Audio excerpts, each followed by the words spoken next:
शिष्य और गुरु दोनों ही आश्रम में वापस आ जाते हैं। तभी वो गुरु कहता है कि मैंने तुझे कितनी बार कहा है कि ज्यादा मत बोलो, ज्यादा बोलने के चक्कर में आदमी कभी कभी बुरा फंस जाता है। तभी वो शिष्य कहता है, गुरुजी मेरी आदत पड़ गई है, अब मैं चाहकर भी इस आदत को छोड़ नहीं पा रहा हूँ।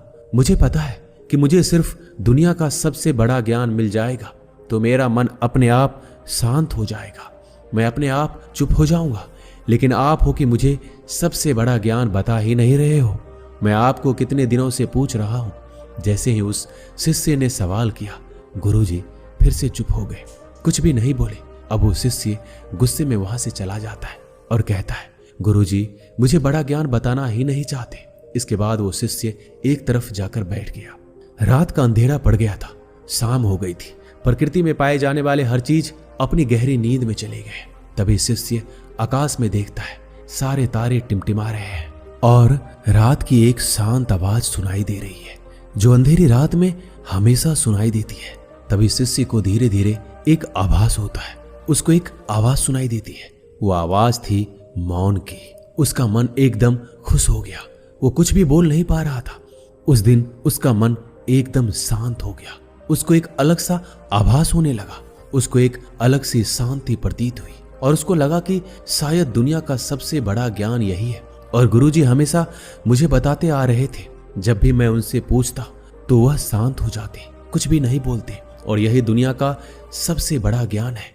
ज्यादा बोलने के चक्कर में कई बार मुसीबत में फंसा तो गुरुजी ने ही मुझे बचाया और गुरुजी मुझे हर बार ज्ञान दे रहे थे, लेकिन मैं ही इस ज्ञान को समझ नहीं पाया। तभी वो शिष्य बैठकर पूरी तरह मौन का आनंद लेता है, शांति का आनंद लेता है। उसके बाद वो शिष्य वहां से उठकर अपने गुरु के पास जाकर बैठ जाता है, चुपचाप बिना कुछ बोले। तभी गुरु को पता चलता है कि शिष्य को मौन मिल गया है। तभी वो गुरुजी कहते हैं कि दुनिया का सबसे बड़ा ज्ञान मौन नहीं है, लेकिन मौन ही रास्ता है। सबसे बड़े ज्ञान को पाने का सबसे पहले हमें मौन होना पड़ेगा, तभी हम सबसे बड़े ज्ञान को पा सकते हैं। उसके बाद गुरुजी कहते हैं, इस दुनिया का कोई भी शब्द मौन से बड़ा नहीं हो सकता। मौन एक तपस्या है, मौन एक साधना है। इस मौन को हर कोई धारण नहीं कर सकता और जिसने भी धारण किया वो दुनिया का सबसे बड़े ज्ञान के चरम पर पहुंच जाएगा, सबसे बड़े सुख के चरम पर पहुंच जाएगा। उसके मन में किसी भी तरीके का सवाल नहीं रहेगा, सब सवाल खत्म हो जाएंगे, कुछ भी नहीं बचेगा, शून्य बचेगा, एक बिंदु बचेगा। बस उस बिंदु में ही जलता है असली बौद्ध का दिया। उसके बाद उस शिष्य कहता है, गुरुजी आखिर मौन कैसे रहूं? मैं जब भी ध्यान करने बैठता हूं तो मेरा मन एक जगह लगता ही नहीं, मेरे मन में हजारों विचार आते हैं। मैं जितना मौन होने की कोशिश करता हूं इतना ही मेरे मन में ज्यादा विचार आते हैं। ऐसे में मैं क्या करूं? उसके बाद गुरुदेव ने कहा, मेरी बात को ध्यान से समझो। जब ध्यान करने बैठे हो तो मन को किसी तरह शांत करना है। इसे एक छोटी सी कहानी के माध्यम से समझो। एक किसान था और वो गुरु के पास जाता है, कहता है कि गुरुजी मेरे जीवन में बहुत काम काज है, मैं काम करके थक जाता हूँ, मुझे कुछ समाधान दीजिए। उसके बाद वो गुरुजी उस किसान को एक जिन्न देता है और कहता है कि इस जिन्न को अपने घर ले जाओ, इससे जो भी बोलोगे वो सब काम ये जिन्न कर देगा। लेकिन हाँ, एक बात का ध्यान रखना, इसको खाली मत रखना, यदि इसको खाली बिठा दोगे तो ये तुम्हें खा जाएगा। किसान ने कहा, गुरुजी खाली बैठने का तो काम ही नहीं है, मेरे पास तो इतना काम है कि यह पूरी जिंदगी व्यस्त रहेगा। इसके बाद वो किसान उस जिन्न को लेकर अपने घर चला जाता है, लेकिन वो जिन्न था हर काम को बड़ी जल्दी कर देता था। उसने तुरंत किसान का काम कर दिया। जब खाली हुआ तो किसान ने अड़ोसी पड़ोसियों के काम करवाए, फिर भी लेकिन वो जल्दी से काम को खत्म कर देता और काम खत्म करके वापस किसान को बोलता कि मुझे जल्दी काम दो, नहीं तो मैं तुम्हें खा जाऊंगा। अब किसान इस चीज से परेशान होने लगा। वो वापस उस जिन्न को गुरुजी के पास लेकर गया और कहा, गुरुजी अब इसका समाधान दीजिए, ये तो बड़ा जल्दी काम को कर देता है और मुझे खाने के लिए कहता है। तभी वो गुरुजी उस जिन्न को और किसान को लेकर उस खेत में जाते हैं और उस जिन्न को कहता है कि एक बांस का डंडा लेकर आओ। वो जिन्न एक बांस का डंडा लाता है और गुरुजी उसको खेत में रोप देते हैं। उस डंडे को रोप कर उसके बाद गुरुजी उस जिन्न को कहते हैं, जब भी तुम्हें ये किसान कोई काम के लिए बोले और काम खत्म हो जाए तो इस डंडे पे चढ़ना और उतरना, तुम्हारे पास जब काम ना हो तो ये काम करते रहना। ये सुनते ही किसान बहुत खुश हो गया क्योंकि उसको समाधान मिल गया था। अब अगर जिन के पास काम नहीं रहेगा तो वो डंडे पे उतरता चढ़ता रहेगा, अब वो किसान को परेशान नहीं करेगा। हमें ध्यान के समय में अपने मन को सांस के साथ बांध देना है।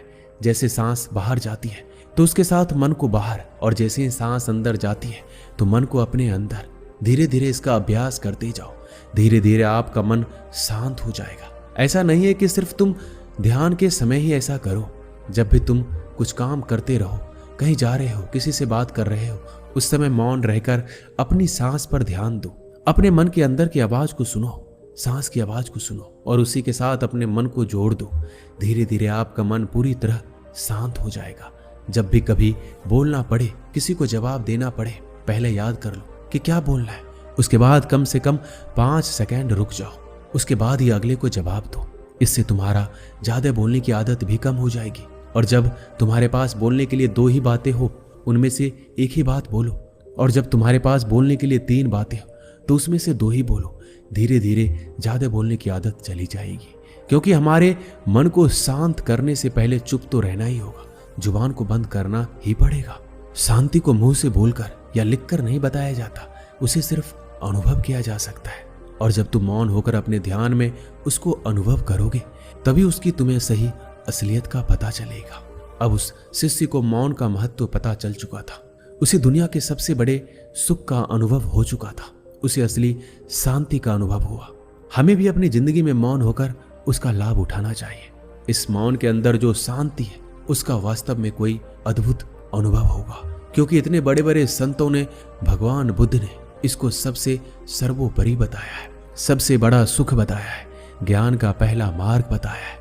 तो हमें भी अपने जीवन में मौन होकर अपने मन को शांत करके इसका अनुभव जरूर करना चाहिए।